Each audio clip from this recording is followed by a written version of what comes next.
Oke. Kita ingin semua kendaraan baik di sungai maupun di darat Mmm. atau di laut atau di udara, semuanya memprioritaskan aspek keselamatan. Berarti artinya bisa dipastikan dan ditegaskan Pak, Kalimantan Barat, mendukung khususnya untuk Dinas Perhubungan ini terhadap pembangunan IKN? Ini terbanyak nih titik batas Mmm. darat terbanyak se-Indonesia. Mmm. Membangun rel kereta api dari Mmm. dan ke ibu kota negara, dari Mmm. Kalbar ke ibu kota negara, Mmm. itu bukan anggaran yang kecil. Iya.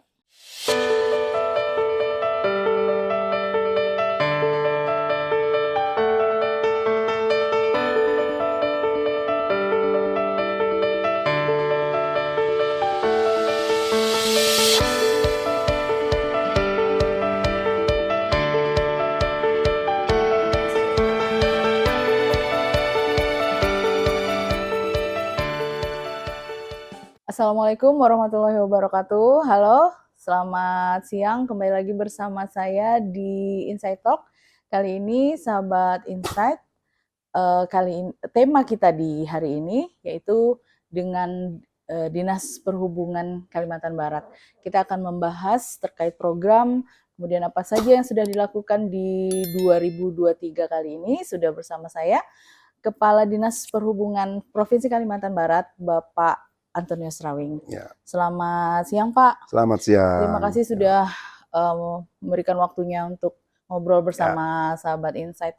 Baik. Ya, Pak Rawing, langsung saja kita mungkin di 2023 kali ini nih, Pak. 23 ya. Iya, ketika Bapak menjadi Kepala Dinas Perhubungan, mungkin ada yang sudah dilakukan atau program apa saja sepanjang 2023 kali ini, Pak? Baik, saya menyapa dulu pada pemirsa ya, selamat siang, salam sejahtera untuk kita semua, khususnya masyarakat Kalbar yang tercinta. Terima kasih sudah datang ke Dinas Perhubungan untuk beberapa hal terkait dengan apa yang sudah kami perbuat untuk pelayanan masyarakat selama 2023. Memang kegiatan kita, layanan kita memang di bidang transportasi. Jadi kita punya moto, saya perbarui moto baru kita, teratur selamanya. Itu maknanya tertib, teratur, selamat, aman, dan nyaman. Berkendaraan, berlalu lintas di wilayah Kalbar. Itu tertib, teratur, selamat, aman, dan nyaman itu kita singkat menjadi teratur selamanya. Ini untuk semua moda transportasi, baik itu darat, sungai, ya kan, kendaraan di atas air. Nah, termasuk juga kita koordinasikan udara ya.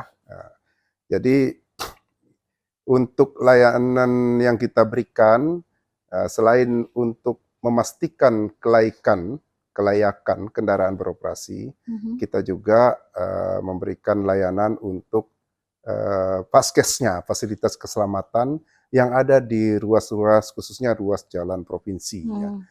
Paskes itu baik itu berupa lampu jalan, rambu-rambu, berem pengaman jalan, dan sampai ke apil ya, apil yang itu lampu lalu lintas ya. Nah, memang apa yang kami capai masih mungkin jauh dari harapan, karena setelah kita evaluasi hingga menjelang akhir tahun ini, kita baru mencapai 62, kurang lebih 62,6% dari target yang kita targetkan untuk 2023, khusus untuk paskesnya ya. Ini karena selain rentang layanan yang cukup jauh, supporting anggaran yang juga ya terbatas ya, sehingga beberapa sekian banyak titik, kurang lebih 30-an% itu ya, 30 sekian persen belum bisa kita tangani ya, dan itu akan kita masukkan dalam target operasional untuk 2024 yang akan datang. Itu terkait dengan paskes ya. Nah, terkait dengan moto kita yang teratur selamanya, kita ingin memastikan semua kendaraan yang beroperasi ya, baik itu angkutan barang maupun angkutan orang, layak jalan ya, sehingga dalam beroperasi memang ada ketertiban, ada keteraturan untuk orang yang merasa bepergian aman dengan selamat, suasana yang nyaman dan nyaman, aman dan nyaman itu. Kalau kendaraan-kendaraan angkutan, kita pastikan itu lewat kegiatan pemeriksaan KIR. KIR ini berkolaborasi ya dengan baik itu dengan BPTD maupun dengan Disub Kabupaten Kota ya. Setiap 6 bulan sekali kita turunkan personil. Setiap 6 bulan sekali kendaraan harus meng-KIR kendaraannya. Tapi pelayanan kita setiap hari kita kerjasama dengan kabupaten kota. Ada hari-hari tertentu kita fokuskan di terminal ya. Di terminal Embawang atau di terminal tipe B yang ada di Siantan dan sebagainya. Dan para driver atau pemilik kendaraan datang ke situ untuk memeriksakan kendaraannya untuk layak operasional. Nah, bagi kendaraan yang sudah layak operasional, diyakinkan itu bisa beroperasi dengan aman. Kalaupun terjadi trouble di lapangan, itu berarti bukan karena teknisnya ya, mungkin ada faktor lain ya. Itu masalah KIR. Nah, kita juga memastikan agar sarana yang kita siapkan, khususnya jalan provinsi itu, dimanfaatkan maksimal oleh pengguna jalan. Bukan, misalnya dimaksimal itu maksudnya ruas jalan ini dibangun tahun ini.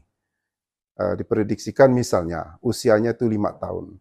Diusahakan harus tetap 5 tahun itu bisa sampai. Caranya kendaraan yang berlalu lalang itu kita monitor supaya bisa ditekan, kendaraan yang berlalu lalang dipastikan membawa muatan yang sesuai ketentuan. Namun sekarang kita banyak fenomena di lapangan ya, yang sering akhirnya disebut odol. Overdimensi, overloading. Ya. Kendaraan yang mengangkut over dari kapasitas angkutnya. Ya, seharusnya dimensinya 4 meter baknya, tapi dimodif berbeda dari karoserinya tanpa ada verifikasi menjadi 6 atau 8 meter. Nah, konsekuensi dari itu daya angkutnya akan ditambah. Daya angkutnya 4 ton bisa menjadi lebih dari 8 ton. Nah, itu yang dimaksudkan overdimensi, overloading. Yang namanya over berarti kan ilegal. Ya, disebut over karena modifikasi itu tidak diverifikasi oleh bengkel-bengkel yang memang ditunjuk untuk memverifikasi, mengupdate kembali kapasitas kendaraan angkut. Harusnya itu harus diverifikasi sehingga kalaupun ada modifikasi, dia bisa beroperasional dengan aman. Nah, ini yang menjadi tantangan kita, karena banyak hal-hal yang klasik mengakibatkan masih terjadi banyaknya kendaraan yang odol. Itu di jalan raya. Kalau untuk di sungai demikian juga, kita bekerja sama dengan BPTD dan pusat untuk memastikan kendaraan yang berkendaraan di sungai itu juga harus layak operasional ya. Layak operasional ditandai dengan surat pemberitahuan berlayarnya juga lengkap dengan keselamatan yang menjamin di penumpang di kendaraan air itu. Ya, ini yang terus kita lakukan, walaupun memang mungkin capaian kita tidak memuaskan ya, belum memuaskan bagi masyarakat banyak, karena memang sumber daya kita juga mungkin belum sesuai dengan harapan. Ya, itu. Baik Pak, tadi Bapak menyampaikan kan terkait dengan odol tadi itu ya Pak ya? Overdimensi, overloading. Mungkin tidak semua kendaraan kita temukan, terutama masyarakat yang melewati jalan. Tetapi ketika ada 1 atau 2, itu pengaruh atau apa yang bisa dilakukan oleh masyarakat mungkin ketika menemukan hal seperti itu Pak? Karena itu mungkin berpengaruh terhadap jalan, kemudian karena over atau gimana Pak ini mekanismenya? Kami memang untuk melakukan penegakan hukum, kami memerlukan data. Ya, biasanya kalau kita mengadakan penertiban di lapangan, nyaris kita tidak temukan karena mereka menghindarkan. Nah, kalau masyarakat diharapkan berpartisipasi dengan cara melaporkan. Kan sekarang dengan menggunakan HP bisa ya, difoto ya kendaraan yang dimaksud, sebagai sampaikan ya kapan itu melintas di jalan mana, tanggal dan jamnya, sehingga nanti kita bisa tracking itu. Nomor plat kendaraan juga, sehingga kita bisa tracking pada saat mereka mengurus kartu pengawasannya, kita bisa memberikan semacam pembinaan gitu. Ini tanggal sekian Anda ternyata melampaui muatan, melewati ruas jalan yang tidak semestinya dilewati dengan kapasitas seperti itu. Lantas dari foto ini kendaraan Anda sudah ada markup ya, modifikasi yang tidak semestinya. Boleh kita periksa, misalnya kan kita minta apakah ini sudah diverifikasi dari 2 sumbu berubah menjadi 3 sumbu, tapi kalau tidak diverifikasi itu membahayakan kan. Nah, dari 4 ton menjadi sampai 10 ton, 12 ton itu kan bukan hanya membahayakan drivernya, membahayakan kendaraan, juga membahayakan pengguna jalan, juga membahayakan fasilitas jalan kita yang cepat rusak dan sebagainya. Ya, itu. Jadi partisipasi masyarakat untuk memberikan informasi sangat membantu kita untuk men-tracking supaya kita bisa memberikan pembinaan yang tepat kepada siapa yang berbuat. Gitu. Dan ternyata tidak hanya petugas ya Pak, tetapi masyarakat juga bisa berpartisipasi. Oh iya, pasti itu masyarakat. Kalau mereka terganggu, mereka kan harus bertanya, saya terganggu nih, kemana nih harus ngadu? Ya kita kasih jalan. Yuk cukup mendokumentasikan, laporkan sehingga kami bisa tracking supaya yang bersangkutan bisa kita lakukan pembinaan. Ya, mungkin dengan cara supaya kendaraan itu bisa sesuai dengan ketentuan yang berlaku. Boleh jadi kirnya bodong, boleh jadi kan? Kan banyak juga yang kedengaran buku kir itu palsu kan? Karena yang buku kir itu kan manual ya, bisa dipalsukan dan sebagainya. Boleh jadi kita periksa. Nah sekarang kan upaya kita meningkatkan, upaya menekan palsu itu dengan menerapkan sistem blue elektronik. Itu model kir, model elektronik. Blue itu bukan bahasa Inggris ya, tapi bukti lolos uji. Bukti lolos uji elektronik. Kalau disingkat blue. Nah ini pakai alat elektronik ya. Elektronik. Jadi kalau yang udah kita cek, kita kasih barcode, tempel. Nanti pada saat itu, pada saat pemeriksaan tinggal kita scan saja. Oh benar ini barcode-nya, ini sudah lolos uji kir. Artinya itu tidak bisa dipalsukan ya Pak ya? Ya, bukan tidak bisa, diminimaliskanlah kemungkinan memalsukan. Kalau memalsukan ini kan banyak orang pinter ya. Ya, uang bisa dipalsukan, manusia bisa dipalsukan ya. Tapi kita memperkecil ruang gerak untuk pemalsuan itu. Selama ini kita masih menggunakan kir manual dan itu banyak dipalsukan. Akibatnya banyak kendaraan-kendaraan yang ternyata trouble di lapangan, terbaliklah, membahayakan penumpang lain, bahkan menimbulkan korban jiwa, ya kan? Nah, kita tidak mau dong dengan kondisi itu berlanjut terus, makanya kita punya moto teratur selamanya itu tadi, tertib, teratur, selamat, aman, dan nyaman. Saya pernah didatangi para driver ratusan ya, mereka protes kenapa harus ada penertiban odol. Saya simpel aja Mbak, saya tanya, apakah kita mau bekerja kembali hanya uang saja yang datang ke rumah, sementara jiwa kita tidak selamat? Atau kita kembali bawa uang dan jiwa kita selamat? Supaya kita seperti itu selamat, yang harus dijamin dari semua perangkat kerja kita, menjamin keselamatan kita dong. Bukan hanya kita, tapi semua pengguna jalan kita harus jamin, berikan keselamatan, kenyamanan. Saya kira itu. Oke, Pak, tadi disebutkan juga dari kir tadi itu 6 bulan sekali ya, Pak? 6 bulan sekali, untuk setiap kendaraan 6 bulan sekali. Oke, itu kalau untuk, adakah data atau berapa persen untuk kendaraan, artinya itu sesuai dengan yang dari Dinas Perhubungan gitu, Pak? Apakah rata-rata 100% atau meningkat atau menurun atau landai atau gimana Pak untuk kendaraan? Ya secara umum yang kita kir itu kan angkutan barang ya, angkutan barang. Ya, secara umum memang ada tendensi meningkat, membaik kendaraan yang memeriksakan kondisinya setiap 6 bulan sekali tertib. Data detailnya nanti bisa kita carikan di bidang angkutan jalan ya. Namun yang menggembirakan memang dari tahun ke tahun ada peningkatan ya, ada kesadaran para pemilik kendaraan untuk memeriksakan kendaraannya. Namun tetap masih ada juga yang tidak melakukan itu karena ini tadi praktek odol tadi. Ini kan ada sinergisnya. Kalau dia melaporkan kir, dia tidak akan odol. Karena kelayakan kendaraan berarti apa yang tertulis di karoseri, dari karoseri itu tidak berubah ya. Baik itu dimensinya maupun muatannya. Dia pemeriksaan rutin seperti halnya bus Damri yang sering kita lakukan pemeriksaan ya. Tapi untuk kendaraan yang dimodifikasi tidak sesuai dengan ketentuan, mereka pasti berusaha menghindar pemeriksaan KIR itu. Ya, ini yang menjadi tantangan kita, karena kita juga dalam sosialisasi maupun sampai kepada penegakan, kita tidak mungkin serta-merta langsung sok begitu ke masyarakat secara keras. Tapi harus ada pendekatan persuasif yang memerlukan waktu untuk adanya kesepahaman yang bersama antara warga, para driver ini, pemilik kendaraan, dengan kita yang bertanggung jawab untuk penegakan regulasi itu. Oke. Terkait dengan yang memeriksa sendiri gimana Pak? Apakah cukup atau kurang atau gimana Pak? Karena kan pemeriksaan ini kan tiap hari dibuka atau gimana Pak? Ya, pemeriksaan itu kita lakukan setiap hari memang. Cuman dari kita kan dari provinsi sifatnya mensupport kawan-kawan kabupaten kota. Ini kan memang sebenarnya pemeriksaan itu di kabupaten kota. Tapi karena provinsi sifatnya mengkoordinir, maka kita secara berkala mengirimkan pegawai kita membantu di mana dilakukan KIR. Misalnya sekarang ada KIR di Siantan, kita support 1 atau 2 personil kita membantu di situ. Supaya tidak terjadi antrian panjang pada proses pemeriksaan KIR itu.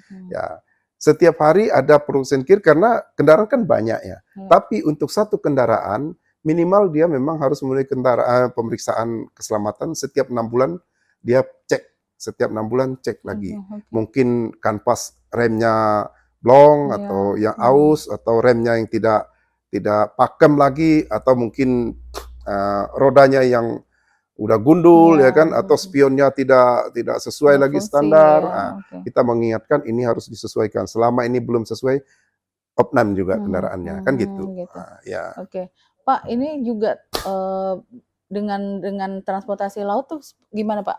Nah, kalau laut kita memang sifatnya koordinasi saja. Ini menjadi ranah pusat yang organnya di daerah KSOP. Ada Kesah Bandaran ya, Kesah Bandaran KSOP.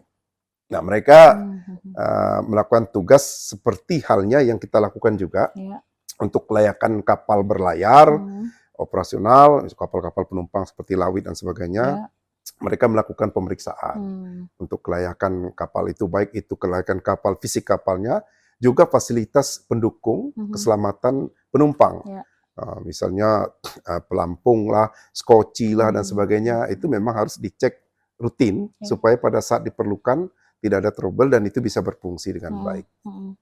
Nah, kalau di sungai kita juga bekerjasama dengan organ pusat yaitu BPTD, Balai Pengelola Transportasi Darat. Ya, mereka juga melakukan hal yang sama untuk kendaraan di atas sungai maupun di darat. Ya, BPTD namanya.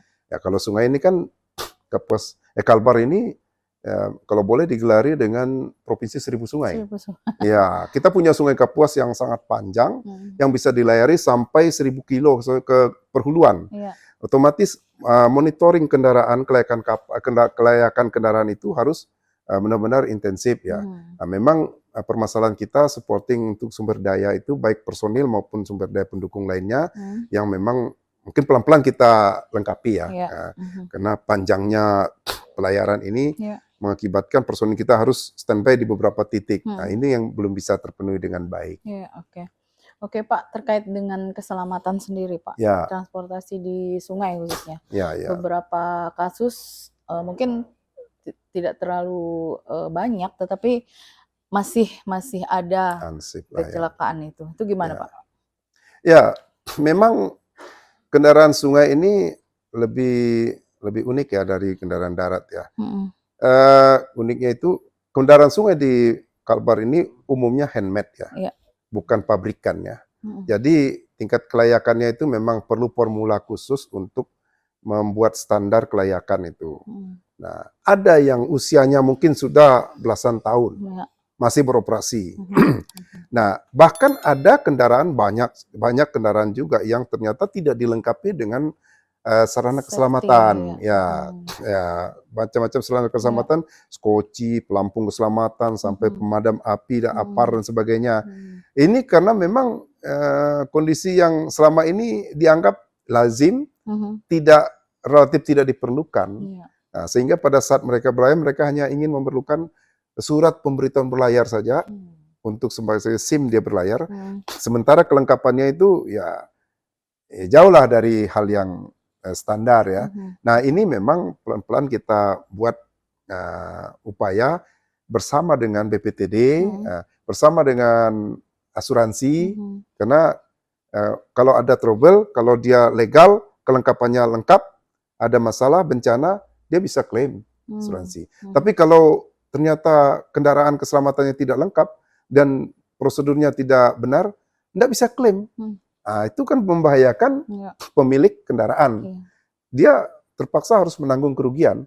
Nah, ini yang perlu kita gaungkan, sosialisasikan terus.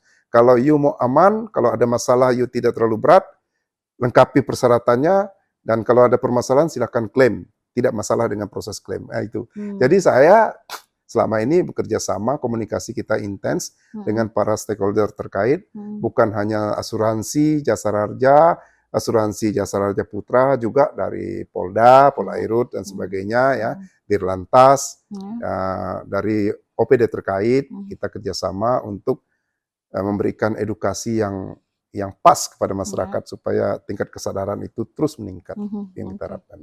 Oke, beberapa yang sudah yang harusnya dilakukan, tapi itu juga berpengaruh ke masyarakat juga ya Pak, sebagai pengguna dari transportasi itu ya kan. Iya. Sama seperti yang tadi itu mungkin masyarakat juga bisa mengklaim, artinya ketika dia menggunakan satu transportasi lantas ada yang terasa tidak enak, itu juga bisa dilaporkan gitu boleh, ya? dia punya hak untuk melindungi dirinya, baik itu dari kondisi yang ada maupun dari regulasi yang dianggap belum jelas. Dia berhak untuk bertanya. Untuk itu kita harapkan sekali masyarakat nih, sekarang kan masyarakat kita cerdas, punya alat komunikasi yang relatif semuanya memiliki. Dia misalnya dia naik kapal penyeberangan, dia boleh dong laporkan, ini kapal ini kapasitas angkutnya sekian, tapi fasilitas keselamatannya nggak ada nih, tolong dong. Ah, itu kan jadi data untuk kita bisa memberikan pembinaan atau apapun namanya supaya itu tidak berlanjut, gitu kan. Kita ingin semua kendaraan baik di sungai maupun di darat atau di laut atau di udara semuanya memprioritaskan aspek keselamatan. Oke. Pak, ini sedikit terkait dengan IKN. Nah, asik itu. Jadi mungkin dari Dishub sendiri Pak, Kalimantan Saya Barat. minum ya. Siapa? Silakan. Menjadi salah satu daerah pendukung lah gitu. Artinya bagaimana Dishub Kalimantan Barat ini untuk terhadap konektivitas Terima kasih. daerah sana? Gimana, Terima Pak? kasih itu ditanyakan ya. IKN sudah ada undang-undang tentang IKN itu. 2024 sudah operasi kan. Permasalahan mendasar dari IKN itu adalah konektivitas ya. Lancarnya konektivitas antar daerah untuk dari dan ke ibu kota negara untuk mendukung efektivitas operasional di sana. Nah, lancarnya operasional itu tentunya Kalbar salah satu dari 5 provinsi yang di Kalimantan yang merupakan supporting utama operasional IKN itu. Maka kita sadar bahwa hal yang harus kita segera persiapkan adalah bagaimana konektivitas ini bisa berjalan lancar. Kita benahi mulai dari suprastrukturnya itu regulasinya. Kita sudah mempersiapkan, sekarang sedang disusun yang namanya Tatrawil, tataran transportasi wilayah. Ya, kalau di kabupaten kota namanya Tatralog. Cuman memang hal yang cukup menjadi masalah ini, payung atasnya itu yang belum kami dapat. Apa payung atasnya? Payung atasnya sistem transportasi nasional, Sistranas, yang dijawantakan dengan Tatranas, Tataran Transportasi Nasional. Nah, baru sebenarnya dengan adanya itu kami bisa menyusun dengan aman, nyaman, Tatrawil itu. Di Tatrawil itu konsep yang kita utamakan adalah konektivitas serta keterpaduan antar moda. Ya, kita membuat rancangan yang nantinya ditindaklanjuti dengan pembangunan sarana transportasi yang sesuai rencana, jadi tidak amburadul ya. Di mana keterpaduan antara angkutan sungai dengan angkutan darat, dengan angkutan misalnya kereta api, dengan rel, dengan pesawat misalnya, itu ada titik-titik keterpaduan antar moda. Nah, ini yang sedang kita susun, namun ini rencana. yang nantinya tetap mendapatkan asistensi atau berbayar revisi atau masukan dari secara berjenjang sampai ke pusat. Nah, dalam rangka pelaksanaannya tentunya kita mengusulkan dan kita perlu supporting anggaran yang cukup, yang memadai ya. Bukan, tidak bisa diharapkan hanya dari APBD, tapi juga harusnya dari APBN gitu ya. Nah, karena ini sifatnya udah bicara masalah kepentingan nasional. Membangun rel kereta api dari dan ke ibu kota negara, dari Kalbar ke ibu kota negara, itu bukan anggaran yang kecil. Nah, lantas bukan rancangan yang sederhana. Apalagi Kalbar ini karakteristik tanahnya itu tanah gambut.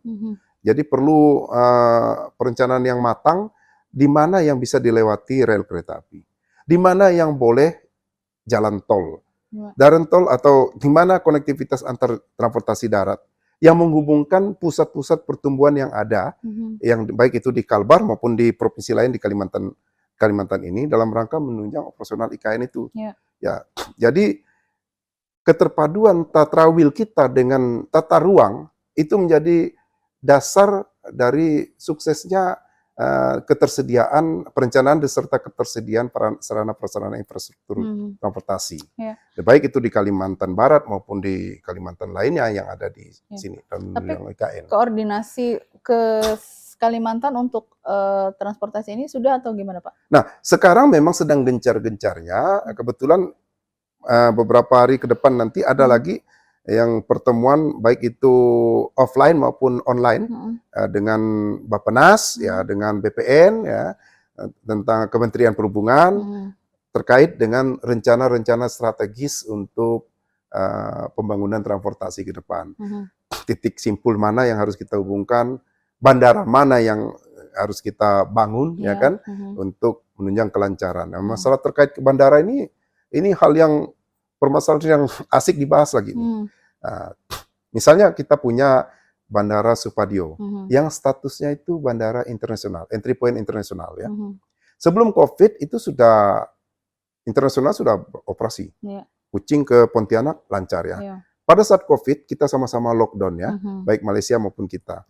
Setelah COVID, pasca COVID ini kita mengajukan reaktivasi ke pusat, yang ke Menko Marinvest maupun ke Kementerian Perhubungan.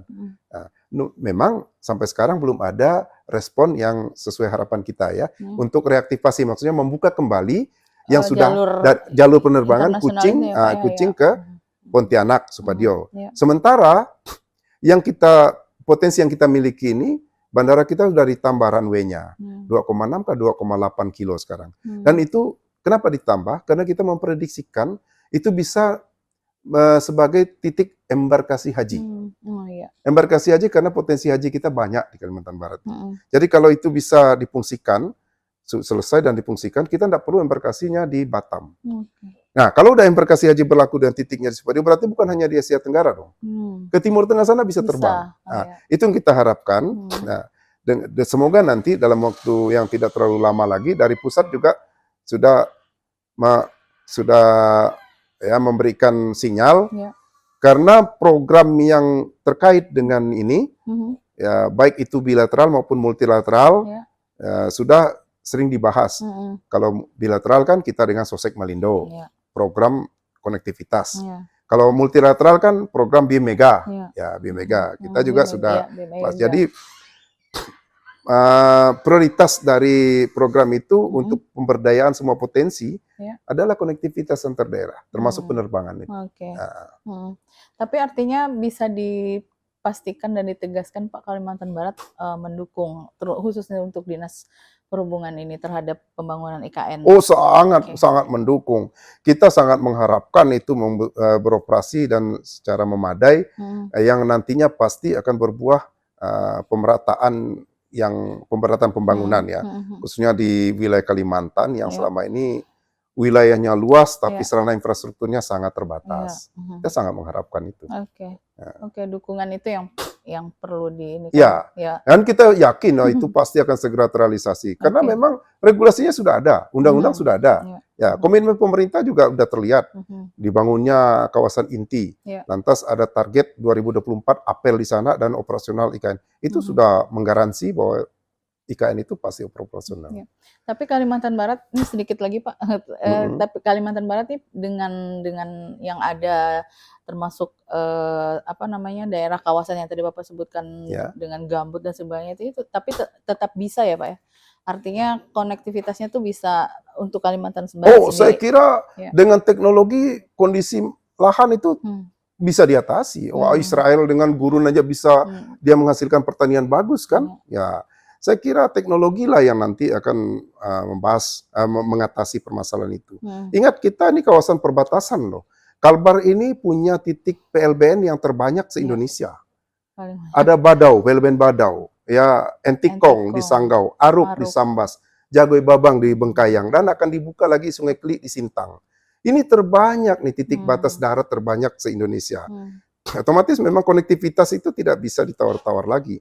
Permasalahan lahan itu akan diatasi dengan teknologi. Banyak sekali pakar-pakar teknologi jalan kita, transportasi, yang akan berkarya dengan baik mengatasi permasalahan lahan yang seperti itu. Saya kira pasti bisa. Siap. Ya. Baik Pak Rawing, kita berada di sesi terakhir. Baik. Mungkin nanti insya Allah kita lanjutkan lagi di sesi yang selanjutnya ya Pak, terkait ya. IKN mungkin. Ya. Ya, mungkin di akhir ini Bapak bisa menyampaikan harapan kepada sahabat Insight terkait dengan Dinas Perhubungan Kalimantan Barat Pak. Ya, baik para sahabat dan warga Kalimantan Barat khususnya yang saya cintai, untuk terkait dengan transportasi, maka aspek keselamatan merupakan hal yang sangat prioritas. Untuk itu kami ingin sama-sama kita punya moto yang sama, yaitu teratur selamanya. Tertib, teratur, selamat, aman, dan nyaman. Untuk itu maka perhatikanlah sebelum bepergian, kelayakan kendaraan, ya kan? Kelayakan kita sendiri dalam bepergian, mungkin kita membawa kendaraan, membawa alat-alat dan sebagainya harus dilengkapi supaya pada saat di perjalanan kita bisa menikmati perjalanan dengan suasana yang aman dan nyaman dan berkesan. Ya, masyarakat yang bermartabat adalah masyarakat yang tertib hukum. Saya yakin masyarakat Kalbar pasti sangat mengutamakan aspek keselamatan dan sadar hukum. Untuk itu, mari kita sama-sama menjaga suasana transportasi yang bisa menjamin keselamatan dan kenyamanan berkendaraan di wilayah Kalimantan Barat. Semoga. Amin. Baik, sahabat Insight, demikian perbincangan kita di Insight Talk kali ini bersama Kepala Dinas Perhubungan Provinsi Kalimantan Barat, Bapak Antonius Rawing. Saya Dina Prihatinwardoyo, undur diri, terima kasih. Assalamualaikum warahmatullahi wabarakatuh. Selamat sore. Terima kasih Pak. Salam. Terima kasih.